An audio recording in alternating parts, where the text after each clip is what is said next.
қандай мондай болот. Себеп ага банк алда не ага барып туруп, давай сен бүйтіп деп туруп мамлекет бере албайт көрсөтсөң. Сен мисалы соода келип, соода алганда деле билесиңер. Сен жеке ишканаңар бар, бирөө барып туруп, давай митинг деп айта албайт, бул менчик. Мамлекеттик органдар ошо эки тарапты келишкенге аракет кылышат. Эми биз мындай кылайық, жанагы форматтарда иштейли. Макулбу алдык. Бул убакыт болот. Bir gün эле азыр туруп эле неме билбейт. Бул убакыт болот. Биз пока бунун баарысын азыр анализдеп, бүт таблицага түшүрүп, кайсы банкта кандай болот, анан ошо банктар менен түз иштеш, маалыматтарын алып, алардын да позициясын алып, кандай болот. Бул канча сумма экен, акчасы канча болот экен, ошо 3 айдын начислениясы канча болуптур деп туруп, ошол мисалы үчүн декабрга чейин болот бекен ошо силер сурап атканы деген алардын да ойлору болот да. Ошонун баарысын кылайлы, анан мына силердин лидерлери менен анан аркылуу силерге жообун берейин. Макулбу? Менде мындай сунуш бар да. Посмотрите, горячая линия 12-27 деп ачылган эле. Ошонун негизгиси башында бизде эле сунуштап ошол биздин эме менен болгон. Национальный банкта горячая линия есть? Жанагы телефондо. Ошолор, мындай кылбайлы. Горячая линияга бүт бардыгы өздөрүнүн эмесин или WhatsApp бир группа ачсаңар, ошол жака полностью салбайбы кардарлар. Мисалы үчүн по 7 регионам. Силер эмелериңерди бербейсиңер жана кураторларыңарды же болбосо специалисттергерди. WhatsApp группага. Ошого эле сала беришет. Каждыйчи. Договор жана азыркы учурда вы сейчас, да, я вас понимаю, это вот как мындай да.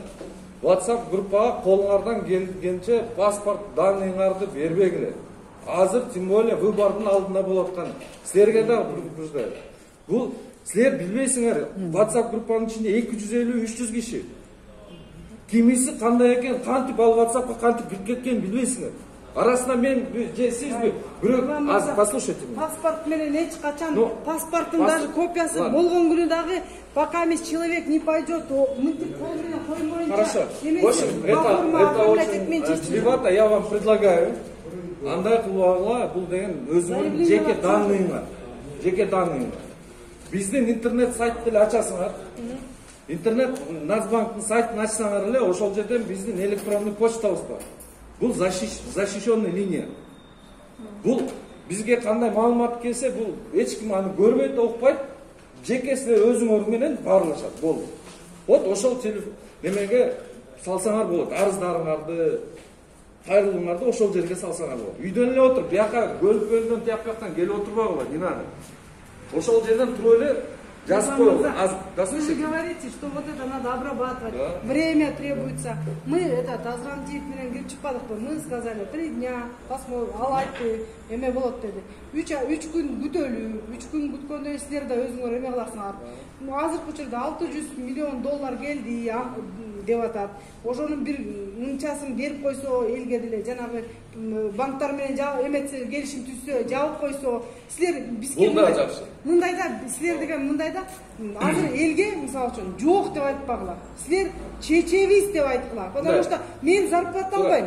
Бул киши зарплата албайт. Бул киши да зарплата албайт. Бирок азыркы учурда Национальный банк зарплата алат. Частный жанагы микрокредитный компаниялар зарплата алат. Коммерческий банктар зарплата алат. Алгандардын баардыгы просто атамекен үчүн, эл үчүн. Биз иштебейбиз деген жерибиз жок. Мен айтканда жокмун, эже давайте, вы тоже правильно понимаете. Я вижу, что снимают. Сейчас все по вашим WhatsApp группам пойдет, я знаю.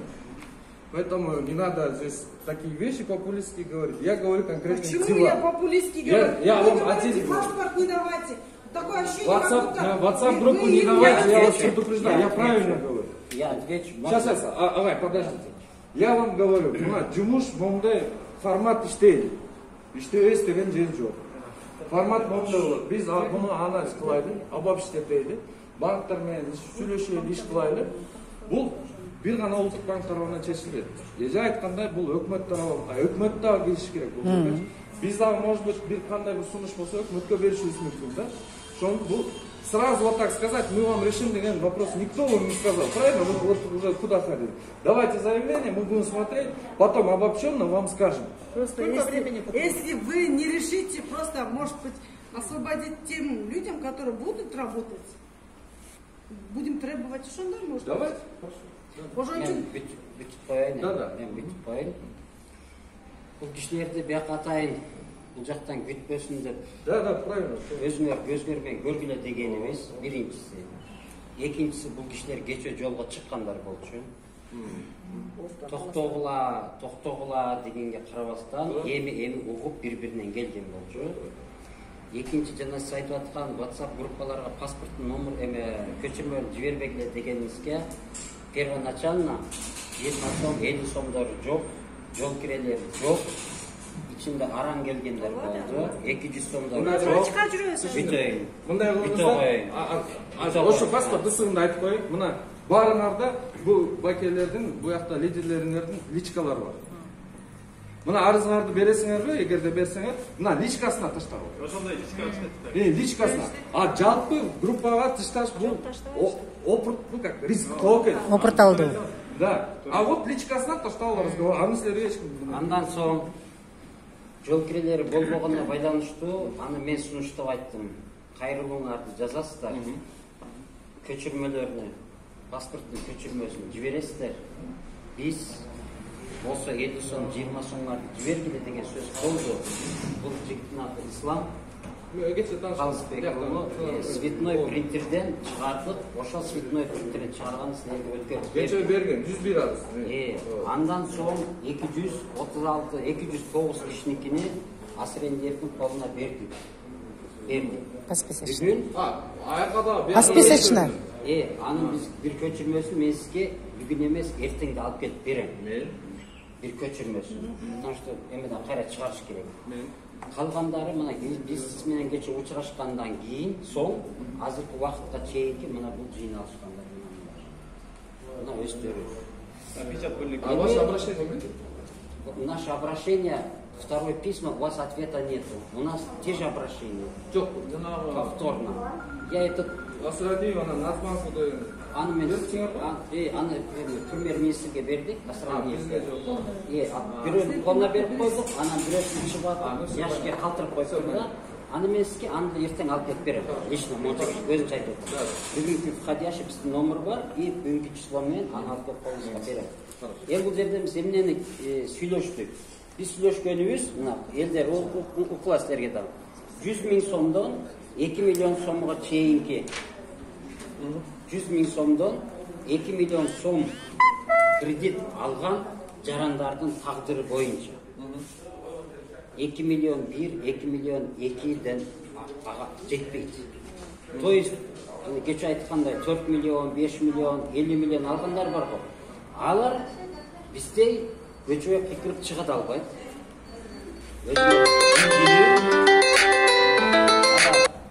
5 миллион алган киши канча банкка процентин төлөп атат? Ошончо процентини биздин налогуга төксө, Кыргызстан давно эле Кыргызстанда болуп калмак, Швейцария болмок эмес. Алар көчөгө да чыкпайт. Көчөгө ким чыгат? Карапайым мыйзам сыйлаган, патент алган, эптеп оокат кылган.